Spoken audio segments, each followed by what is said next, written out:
गुरुर्देव विष्णु गुरुर्देवो महेश्वरा गुरुर्साक्षात् परब्रह्म तस्मै श्री गुरुवे नमः। मेरी लगी जाने मेरी लगी गुरु सतमे दुनिया जाने मेरी लगी गुरु सतमे दुनिया जाने मेरी लगी गुरु सतमे दुनिया जाने क्या जाने भैया जाने क्या जाने भैया जाने क्या जाने भैया जाने क्या जाने।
ओंकारेश्वर भगवान की भुवनेश्वर महादेव हर हर महादेव हर हर महादेव हर हर महादेव। उन्हीं पावन पवित्र शिव महापुराण की कथा बाबा देवाधिदेव महादेव की कृपा करुणा उनकी उदारता से घर रहकर परिवार के साथ ये पवित्र कथा श्रवण करने का सौभाग्य बाबा देवाधिदेव महादेव की कृपा से आपको और हमको प्राप्त हुआ है। बड़े भाग्यशाली हैं सभी शिव भक्त जो इस पवित्र कथा का लाभ ले रहे हैं। कल एक कथा में सुंदर एक संवाद श्रवण किया था कि भगवान शिव पर चढ़े हुए जल का प्रोक्षण अर्जुन अपने ऊपर करा होता है और वो 5 अप्सराओं को उनके मूल स्वरूप में ला देता।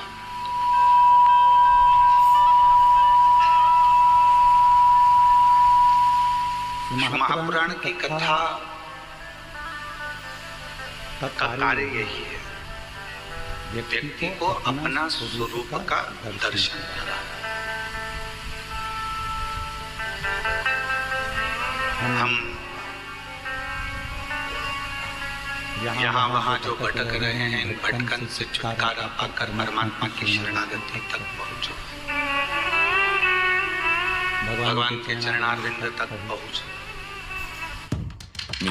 प्रार्थना करते समय आप पूर्ण तरह से शिव पर आश्रित हो जाओ। भगवान देवाधिदेव महादेव पर पूर्ण तरह से आश्रित हो जाओ तो प्रार्थना सफल होगी। अब मालूम पड़ा कि आप प्रार्थना तो कर रहे हो पर पूर्ण तरह से आप आश्रित ही परमात्मा पर नहीं।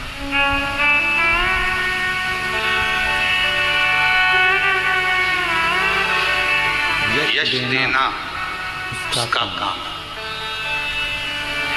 अपयश देना उसका काम। सब कुछ वो कर, यश भी वही देगा, अपयश भी वही देगा, बस आप उस पर आश्रित हैं। प्रार्थना और प्रयास ये दो शब्द हैं, पर इन दो शब्दों को अगर देखा जाए तो दोनों में एक एक विचित्रता। प्रार्थना में आप परमात्मा पर पूर्ण आश्रित हो जाओ तो प्रार्थना सफल हो गई, और प्रयास में आप अपने ऊपर पूर्ण आश्रित हो जाओ तो प्रयास भी सफल हो।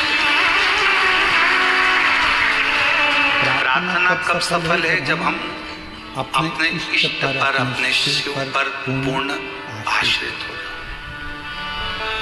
कल बहन जी ने वो पत्र में लिखा कि मैं अपनी रिश्तेदार के यहाँ गई हुई थी और वहाँ टीवी चल रही थी। उसने कहा कि 10 मिनट में कथा सुन लो, इसके बाद अपन बात करते हैं। और उसका मन कथा में लगा। वो 10 मिनट की कथा में उसने पत्र सुन लिया कि 23 साल बाद किसी के घर में औलाद हुई। तो उसके मन में विश्वास जग गया कि मुझे 20 साल हुए क्या, तो मतलब मेरे यहाँ हो सकती है। अब उसने करा क्या? वचन पर विश्वास करा, शिव पर आश्रित हो गई, शंकर पर पूर्ण आश्रित। तो फिर तो उसको देना ही पड़ेगा। कुर्सी पर बच्चा चढ़ गया। बच्चा कब कूदता है? जब उसकी मम्मी बैठी रहती। बच्चा कब कूदता है? जब उसके पिताजी बैठे होते। क्यों? बच्चे को मालूम है कि मैं मेरे माँ बाप के आश्रित हूँ, मुझे गोदी में ले लेंगे, गिरूंगा तो बचा लेंगे, संभाल लेंगे। आश्रितता का मतलब ही यही है कि आप परमात्मा पर कितने आश्रित। आप मेरे देवाधिदेव महादेव पर, भगवान शंकर पर कितने आश्रित। प्रार्थना के समय पर परमात्मा पर पूर्ण आश्रित हो जाओ, और जब किसी चीज के लिए, किसी कार्य के लिए प्रयास करो तब अपने आप पर आश्रित हो जाओ। खुद पर आश्रित हो।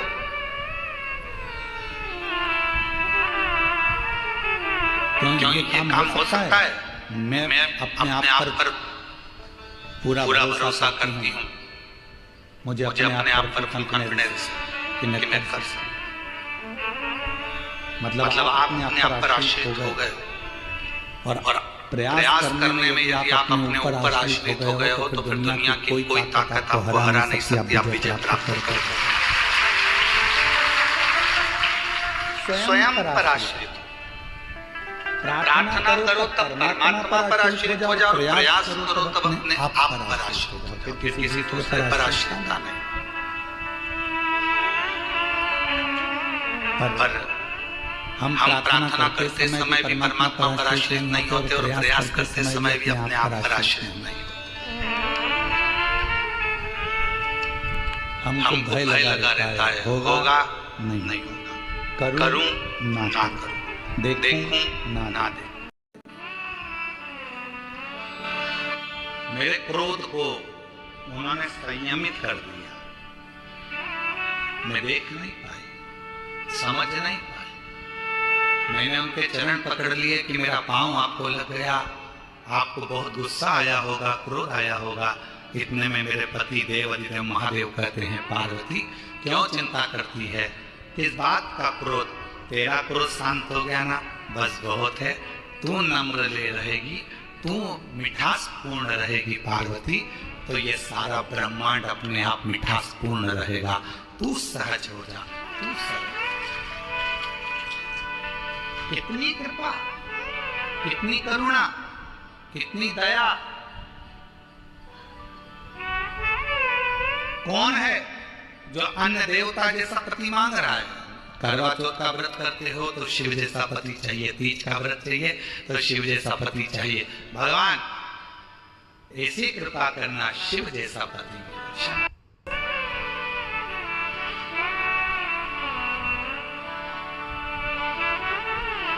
मेरे भोले बाबा मस्तक पर गंगा रखते हैं, मस्तक पर गंगा रखते हैं।